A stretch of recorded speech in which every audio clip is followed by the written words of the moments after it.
Welcome back in the series of C programming tutorial. As of now, we have seen how loop works, and also we have discussed about the jump statement, right?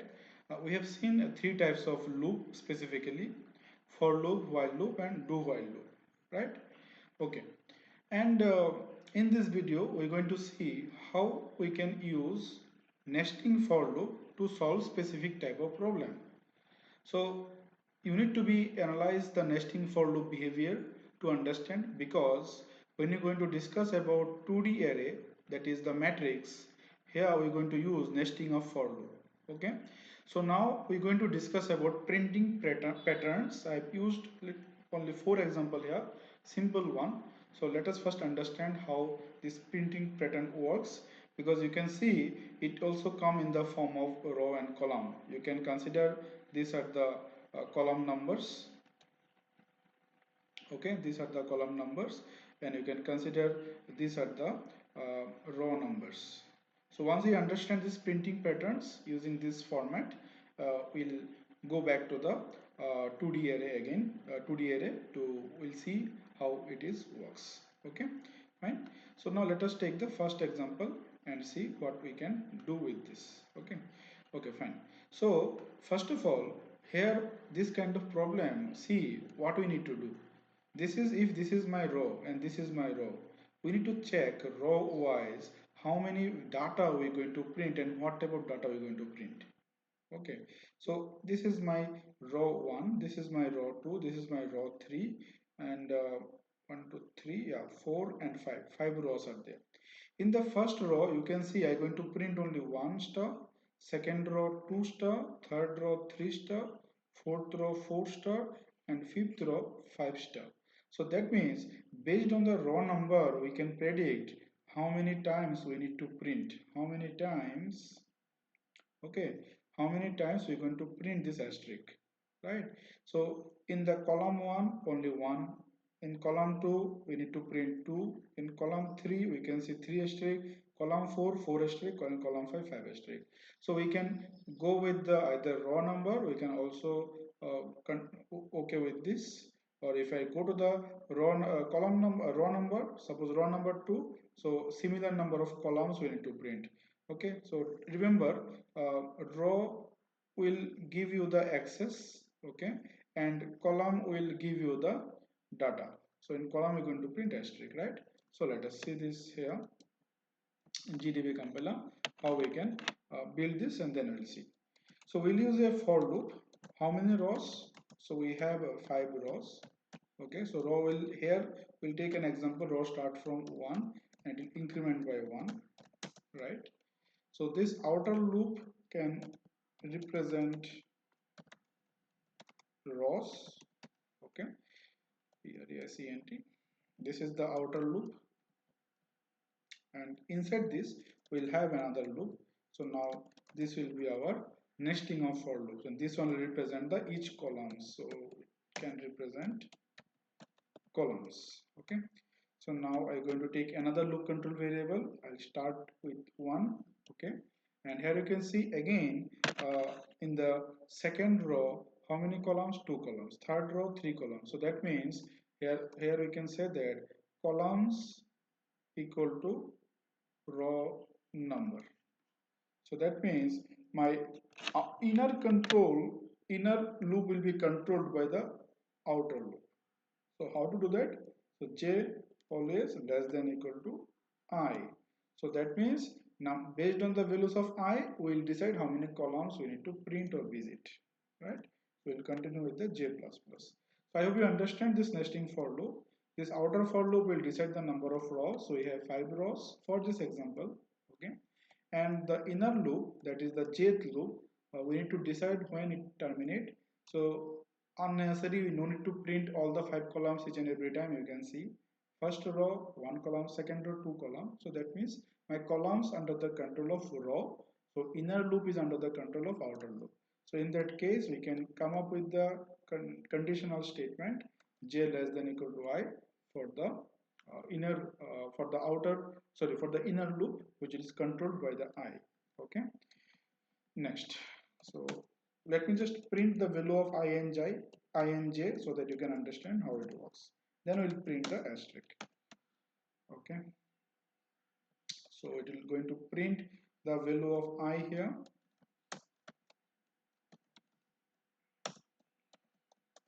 percentage d. Okay, and now here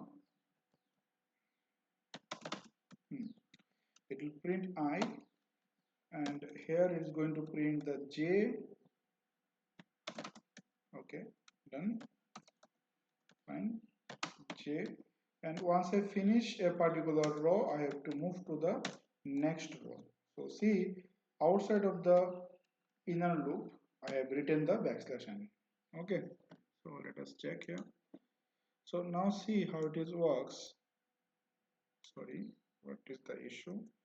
I have, instead of backslash n, I give front slash n. So backslash n.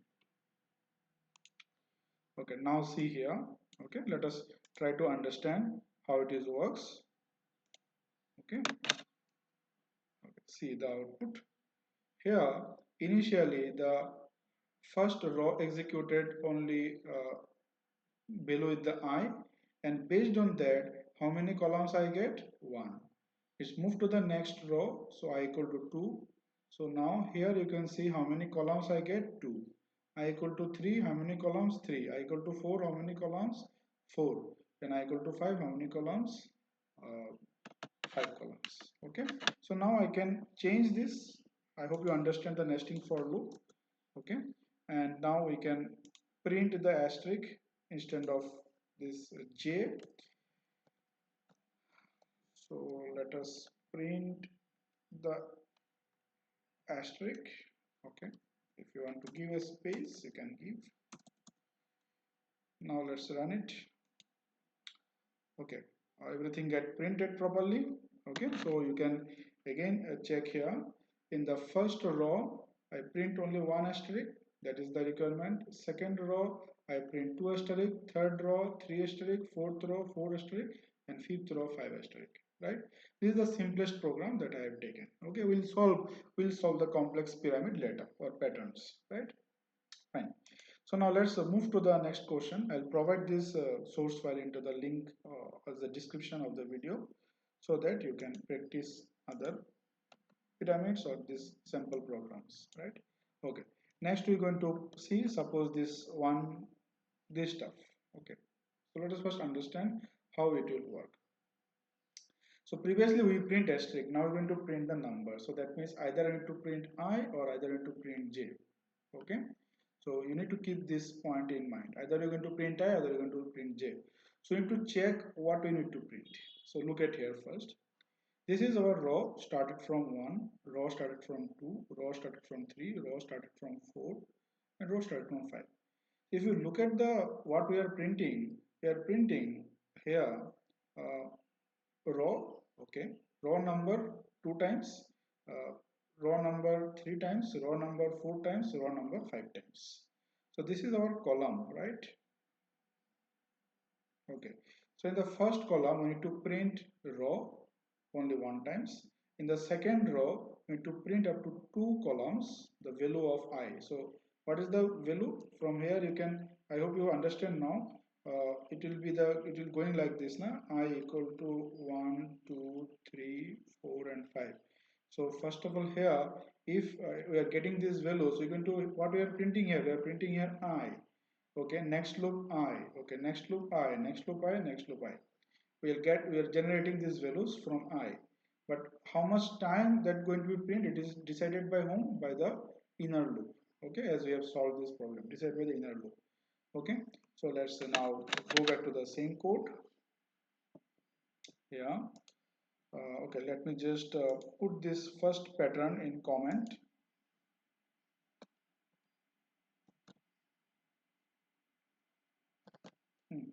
So let's copy this code, because same number of row and column we're going to print. Now instead of star we're going to print I, right? So percentage d we're going to print an I, right? So let us just execute this and let me show you the output. Okay, did we print it properly? Yeah, we print it properly. There is no issue in this code. Let me show you. You might get confused by seeing 1 2 times 1 2 3 times 2. See, this is the value we are printing to just make you understand to track of outer for loop. Okay, this is not the part of our quotient. Okay, so this is just for this. Now see what we are printing here. I did not change my previous logic, same logic, because previously also inner for loop controlled by the outer for loop. Now also inner for loop controlled by the outer for loop, because number of output decided by the row number. Okay, so here also number of output decided by the row number, decided by the row number. Okay, okay, decided by the row number. So here I printed here 1, I printed the 2 times, 3 times, 4 times, 5 times. Okay, yeah, very easy. Okay, now let's move back here. Now let us just continue with this. We'll come to the asterisk after this again.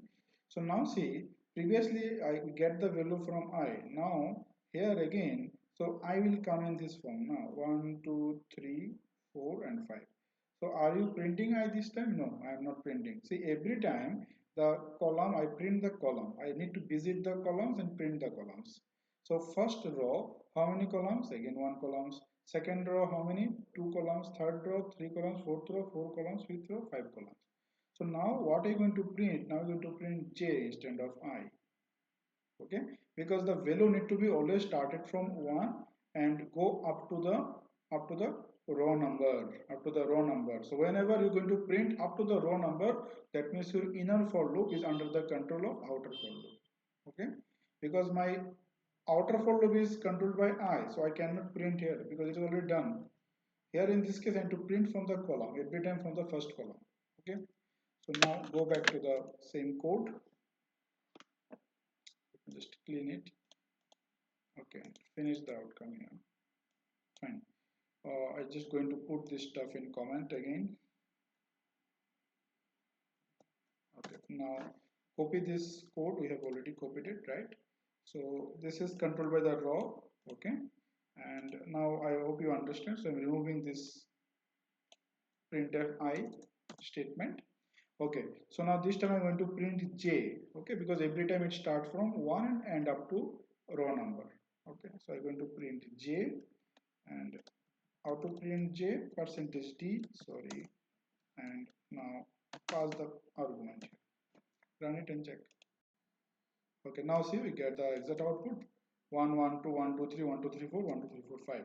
Okay, so now I hope you understand how to control this nesting of for loop. I have picked very easy problem. Next one is very interesting. Okay, next one is, you can see, now we are going to align the output towards right of the screen. Okay, towards the right of the screen, it is not towards the left aligned. So we have already seen how to use the width.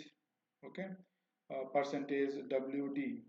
Okay, in the formatted of output. Okay, so you can apply this concept here, or you can go with this stuffs here as well. Because if you remember, if we write percentage asterisk D here, so it will be the value what it's going to print. Okay, number of times what it's going to be print.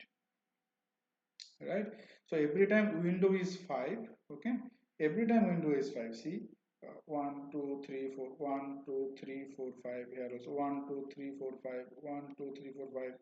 Okay, here again 1 2 3 4 1 2 3 4 5 1 2 3 4 5. Every time 5 times we need to print. So if I use here asterisk and pass the parameter, okay, okay, every time 5. So but what we going to print, so using this width field we cannot do this. We're going with some other way. Here let us consider we also going to print a space. Okay, so there are how many space? 4 space. Okay, next there are how many space? 3 space. There are how many space? 2 space. And there are how many space? 1 space. And there are how many space? No space. So that means I'll start from 4 to 0 number of spaces, right? So how to get these numbers? How to generate? How many times I need to print the space, right? So see, every time 5. Okay, every time 5. If I do 5 minus I, will I get this? 5 minus I is okay. Initially I equal to 1. So 5 minus I, I'll get 4. Okay, again 5 minus I, so I become 2. So what it will be? 3. Okay, now I become 3. So 5 minus I get 2. Okay, I become 4. So 5 minus I get 1. And last I equal to 5. So 5 minus 5, I get 0, right? So we get the number of spaces we need to print in each row. Okay, so it will give me the spaces, and once my spaces is finished, I need to print that asterisk. So 4 spaces plus 1 asterisk, 3 spaces plus 2 asterisk, 2 spaces plus 3 asterisk, okay, 1 spaces plus 4 asterisk, okay, 0 places plus 5 asterisk. Got it? Okay, so how we can build that? Again, you can say I value will be go in the forward direction, forward loop, 1 to 5. This is for I, so there is no change in the ith loop. So let us write, let me put this thing in comment, the fourth one for this lecture. Now for integer I equal to 1, I less than equal to 5, and I plus plus. Okay, now we need to write it here for every time 5 columns, right? So here we can do one stuff, integer j equal to 1, j less than equal to 5, every time 5s. Okay, so now j is not controlled by the I. Now what we need to print, that thing is now controlled instead of the column. So here you can see, first time we need to print 4 space, 3 space, 2 space, 1 space, it will go to the 0 space. How to get these values? 5 minus I. Okay, so here we can do if, okay, uh, 5, or can I take some variable here, k equal to 5 minus I. Okay, and if, or I can do this stuff here as well, integer k equal to 5 minus I. Okay, so I can use this k here.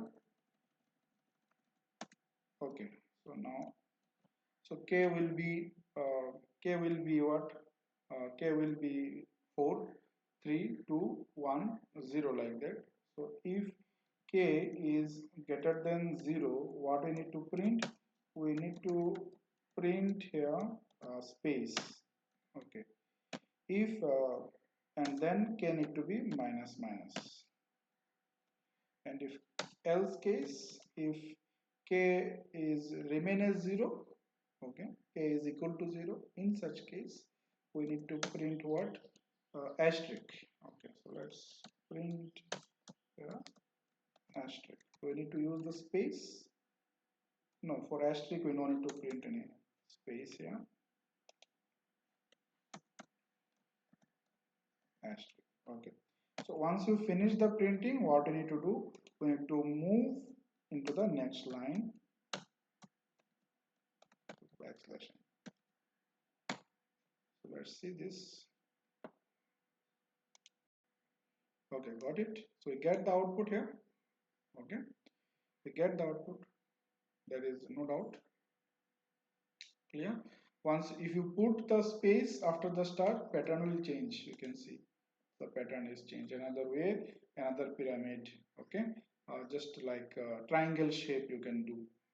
Okay, fine. I hope you understand this simple pyramid printing. The most important part here, okay, let me just help you to understand the debugging process. Let me just run it again. And okay, so now let us understand this. Do the dry run of your code using pen and paper, okay, to understand the complete process. Okay, so here what we have done, we started I, so this is our I equal to 1. Okay, I equal to 1, fine. Then we calculated the number of spaces every time 5 columns. So 5 minus I, initially how many spaces? 4 spaces. Okay, every time 5 columns, so This time it is not under the control of I, it has individual control. So what is the value of k? K equal to 4, 4 greater than 0 is true. So print the space, it prints the space. K minus minus, we need to reduce the printing of the space. So we need to use the value of k. So k minus minus is also important here. Then again one space, one space, one space, done. Once 4 space done, so it will become 0, 0 greater than 0 false, it will come to the else part, it will print the asterisk. Okay, and once you're done, the ith for loop is also, jth for loop is also over. It terminates from the inner for loop, it moves the cursor into the next line because of this backslash n. Okay, I hope you understand this. Please practice different types of uh, patterns. We'll see once you finish the 2D array, we'll come back this pattern again with the complex type. Okay, I hope you like this. Okay, so please subscribe my channel if you like the content. Thank you very much.